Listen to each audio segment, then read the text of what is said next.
प्रेरणास्पद कथा YouTube channel पर मैं धनंजय जैन आप सभी का हार्दिक अभिवादन करता हूँ। दोस्तों, मनुष्य जन्म एक अनमोल जन्म है। देवता भी इस जन्म को पाने के लिए तरसते हैं, क्योंकि मनुष्य जन्म ही एक ऐसा जन्म है जिससे हम हमेशा हमेशा के लिए इस जन्म मरण के चक्रव्यूह से अलग हटकर सिद्धत्व, बुद्धत्व एवं मुक्तत्व को प्राप्त कर सकते हैं। जीवन अनमोल है, पर हम इस जीवन को यूं ही व्यर्थ खो देते हैं। क्योंकि दोस्तों, बचपन, जवानी और बुढ़ापा, इसमें से बचपन के अंदर ही कोई कोई तो जन्म होने के पहले ही गर्भावस्था में ही काल कलवित हो जाते हैं। कोई कोई युवावस्था में ही हार्ट अटैक आकर समाप्त हो जाते हैं, और कोई कोई तो बुढ़ापे में बिस्तर के ऊपर बीमारियों से अपने आप को संत्रस्त करते हुए अपनी यह लीला को समाप्त कर देते हैं। क्या जन्म लेने के पश्चात खाना पीना और सोना, धन कमाना, बस यही सब कुछ हो जाता है? या हमारे लिए भी हमें कुछ करना चाहिए? जीवन की सार्थकता तभी है दोस्तों, जब हम इस मनुष्य जन्म को पाकर परोपकार करें, दूसरों के दुख के अंदर दुखी होकर उसके दुख का निवारण करने हेतु प्रयत्न करें। हम अपने आप के लिए, हम अपनी आत्मा के लिए अभ्युन्नति की ओर ले जाने के लिए दान, दया, धर्म, सत्य, अचौर्य, ब्रह्मचर्य, इन विविध नियमों का पालन करें, जिससे कि हमारी आत्मा, जो कि संसार के विषय वासनाओं से आबद्ध है, उससे धीरे धीरे धीरे धीरे मुक्ति की ओर अग्रसर होती रहे। एक सेठ अत्यंत धर्मात्मा थे। अपने बेटे के ऊपर भी वही संस्कार देने के लिए वे विविध भांति से अपने बेटे को संस्कारित करते थे। प्रवचन में जाते थे तो प्रवचन में अपने बच्चे को भी साथ लेके जाते थे। जब बच्चा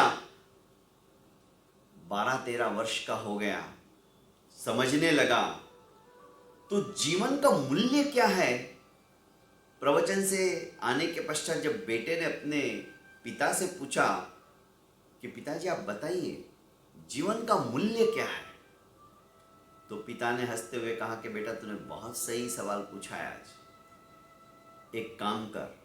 उन्होंने अपनी तिजोरी में से एक रत्न निकाला और अपने बेटे के हाथ में देते हुए कहा कि पहले जाकर इसका मूल्य क्या है, वास्तविक मूल्य वो मुझे बता, पर हाँ शर्त है, बाजार में तुम विविध जगह जाओगे इसका मूल्यांकन करने के लिए, पर इसे बेचना नहीं है। सिर्फ इसका मूल्य क्या है जानकर तुम्हें वापस आना है। लड़का चला जाता है। सबसे पहले बाहर निकलते ही उसे फल वाले की दुकान दिखाई देती है। फल वाले के पास जाकर कहता है कि भाई ये मुझे बेचना है, इसकी तुम क्या कीमत दोगे? उसने देखा, अरे तो कोई चमकीला पत्थर है, एक काम करो कोई भी 10 फल ले लो, इसके बदले में इसका तो यही मूल्य है। उसने कहा नहीं, मुझे नहीं चाहिए। अपना रत्न लेकर आगे की ओर बढ़ा। आगे बढ़ा तो सब्जी वाला था। सब्जी वाले ने भी उस रत्न को देखा, पर उसे भी वो चमकीला पत्थर ही नजर आया। क्योंकि जैसी दृष्टि रहती ना दोस्तों, वैसी ही सृष्टि होती है। उसने भी अपने दिमाग से, चलो बच्चे को खेलने के लिए काम आएगा, चमकीला पत्थर है, उसने कहा कि एक काम करता हूँ, तुमको ये एक बोरी जो आलू की है वो इसके बदले में मैं तुम्हें दे देता हूँ, लाओ मुझे दे दो ये। उसने कहा नहीं, मुझे नहीं बेचना। आगे गया, एक किराने वाले की दुकान पर पहुंचा। उसके मालिक ने भी जब उस रत्न को देखा तो उसने कहा कि एक काम करो, ये मेरे को नियर अबाउट 250 ग्राम का होगा, वजन रखने के लिए काम आ जाएगा, अच्छा भी दिखेगा, इसके बदले में मैं तुम्हें 5,000 रुपये देता हूँ। उसने कहा नहीं, मुझे नहीं बेचना। धीरे धीरे जैसे जैसे वो अलग अलग व्यक्तियों के पास जा रहा था, जैसे जैसे उसकी परख थोड़ी बहुत कोई जानने वाला था, तो वो उसकी कीमत को अपने हिसाब से आंक रहा था। उसने 5,000 लेने से भी मना कर दिया। आगे उसने सोचा कि चलो किसी सुनार के पास जाता हूं। सुनार के पास गया।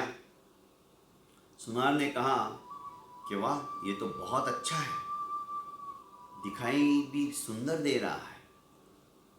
एक काम करो,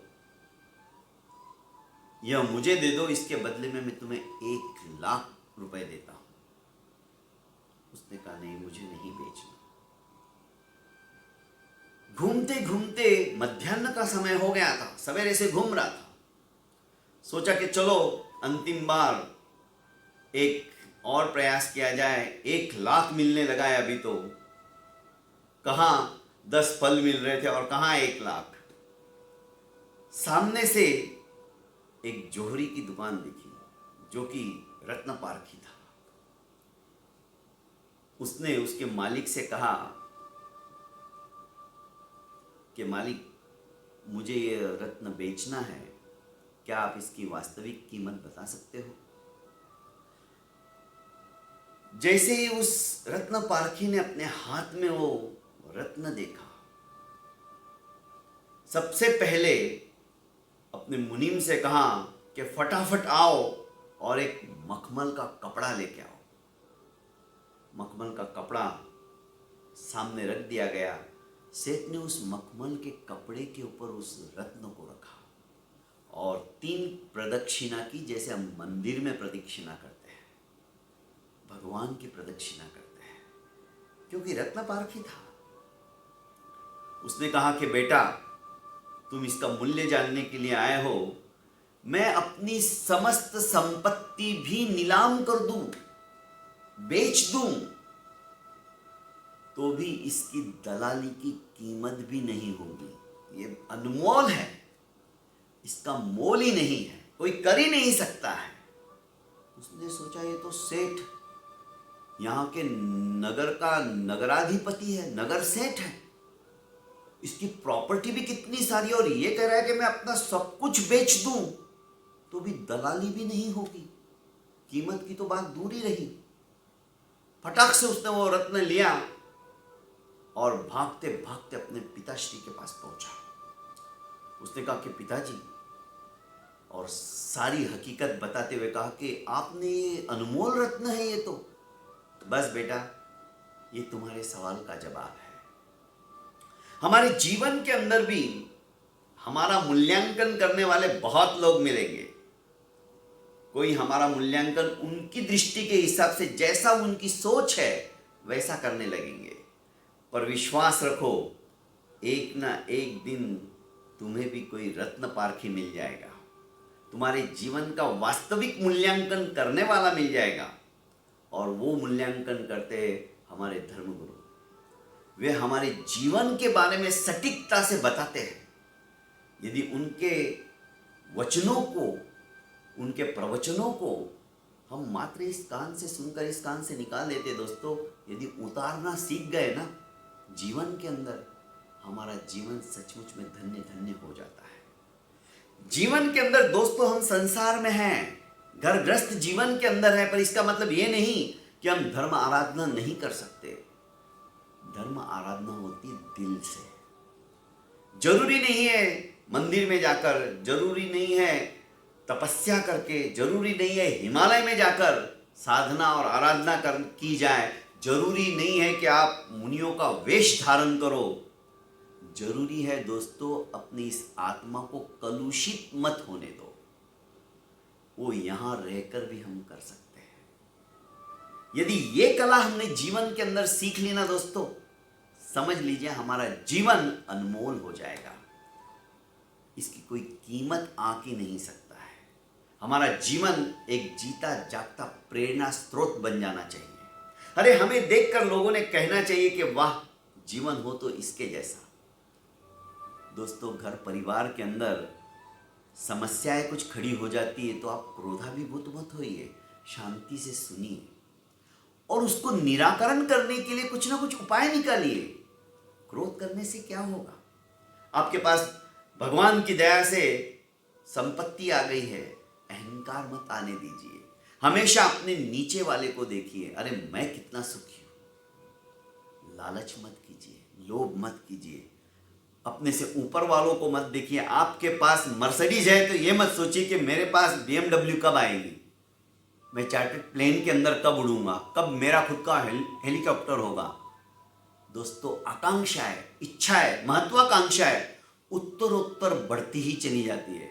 यदि आकांक्षाओं को ही बढ़ाना है, इच्छाओं को ही बढ़ाना है, तो दोस्तों ऐसी इच्छा अभिव्यक्त करो कि सामने वाले के जीवन के अंदर सचमुच में उसको तो गुस्सा कभी आता ही नहीं है, मेरा जीवन ऐसा कब बनेगा, ये इच्छा रखो।